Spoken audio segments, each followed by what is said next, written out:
Bonjour et bienvenue dans cette nouvelle vidéo de 2 minutes pour débuter la couture. Aujourd'hui, je vais vous présenter le petit élément qui fait souvent toute la différence sur une création couture, ce que l'on appelle le biais. Quand on débute, comprendre et identifier ce qu'est un biais n'est pas évident. Et cela nous semble encore bien moins évident de le poser en tant que débutante. Mais si on visualise ce que c'est, alors ce sera d'autant plus facile. Le biais, c'est donc un élément incontournable de nos créations couture, accessible même pour les novices. Peut-être pas de suite se lancer dans une création avec du biais partout, mais rapidement, après vos premiers travaux, vous pourrez suivre un pas à pas ou un tuto vous expliquant comment poser ce fameux morceau de tissu. Ce n'est donc ni plus ni moins qu'une bande de tissu qui est coupée d'une certaine manière.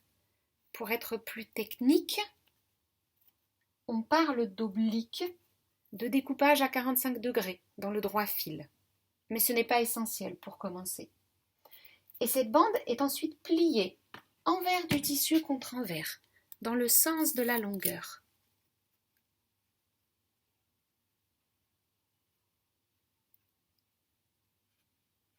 Elle permet de faire de belles finitions sur des vêtements, des sacs, des couvertures. C'est donc parfait pour une finition soignée ou un faux ourlet. Le biais s'achète, mais il est aussi possible de le fabriquer soi-même. C'est bien plus économique et il permet dans ce cas en plus d'être assorti à notre tissu et à notre création.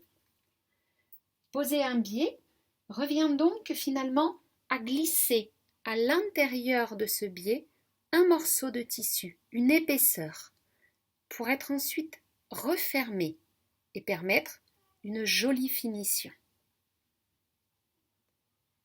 Regardez de plus près, c'est ici quelque chose avec un biais acheté tout prêt, mais il en existe de toutes sortes. Une pose avec biais et le tissu sans le biais. Merci d'avoir pris le temps de visionner cette vidéo et n'hésitez pas à poser vos questions en commentaire. À très bientôt!